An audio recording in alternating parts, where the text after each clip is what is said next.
नमस्ते चाचा जी। खुश रहो बेटा, खुश रहो। बड़ी जल्दी वापस आ गई, 1-2 हफ्ता और रुक जाती। अरे मम्मी जी, वहाँ तो टाइम का पता ही नहीं चला। अच्छा। पता है मम्मी जी, आज तो रास्ते में ऐसा लग रहा था जैसे शरीर टूट रहा है। शायद सफर की थकान अब निकल रही है। भाभी अभी तो आपका स्टेटस देख रही थी, भतीजे के साथ साइकिलिंग कर रही थी, तब तो थकान नहीं हुई। वो तो बच्चा जिद कर रहा था इसलिए हिम्मत करनी पड़ी, पर अब तो ऐसा लग रहा है जैसे बुखार चढ़ जाएगी। सफर में थकान हो जाती है, जाके चेंज कर ले और चाय पिला दे। मुझे अदरक वाली चाय कर देना।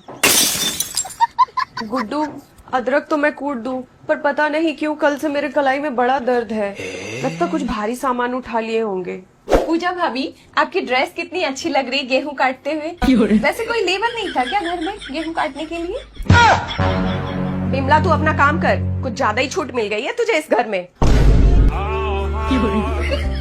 अच्छा जी, मायके में बेटी बन के काम करो तो खून बढ़ जाता है, और यहाँ बहू बन के चाय बनाने बोलो तो बीपी बढ़ता है। लो भाई, अब तकलीफ है तो इसमें गलत क्या बोला मैंने? बात तो सही है। बहू, ज्यादा तकलीफ है तो दवा खा के सो जा। अगर शाम तक आराम नहीं हुआ तो डॉक्टर पास ले जाऊंगी। ठीक है मम्मी जी। और अभी तो रुको, क्लाइमैक्स अभी बाकी है।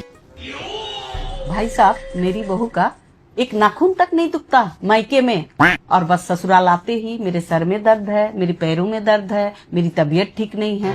बताइए, मुझे एक बात समझ नहीं आती, मैं यहाँ 40 साल से काम कर रही हूँ, मुझे तो कभी कुछ नहीं हुआ, पर ये महारानी को देखिए, आते ही बहाना बनाकर रेस्ट करने चली गई। कहाँ फंस गया मैं। अच्छा दीदी, चलता हूँ, शाम को सत्संग में मिलेंगे। अरे भाई साहब, कैसे जाऊं मैं सत्संग, आप ही बताओ। पूरे घर का काम मेरे सर पर छोड़ रखा है, एक तो आते ही बिस्तर पकड़ रखी है। आप ही बताओ भाई साहब, इस उम्र में सेवा लेने का समय में उल्टा बहू का सेवा कर रही हूँ। ओहो, ये फिर शुरू हो गई। अच्छा दीदी, किसी डॉक्टर को दिखा लीजिए। क्या बताएं भाई साहब, 50,000 रुपया खर्च कर चुके हैं। जब भी मायके से आती है डॉक्टर का चक्कर लगा रहता है, कभी ये टेस्ट कभी वो टेस्ट, पर टेस्ट में कुछ निकलता ही नहीं। मुझे तो समझ में नहीं आती इसको क्या बीमारी है। दीदी, कहीं कामचोरी की बीमारी तो नहीं हो गई आपकी बहू को? अरे तेरी दीदी, ये कामचोरी वाली बीमारी मुझे भी हो गई थी शादी के बाद। अरे बाप रे!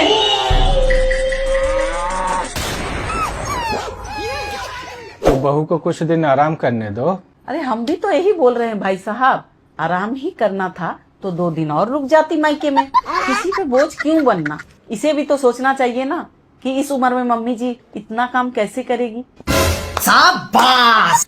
ऐसा नहीं है मम्मी जी, सच में थकान हो जाती है ट्रेवल से।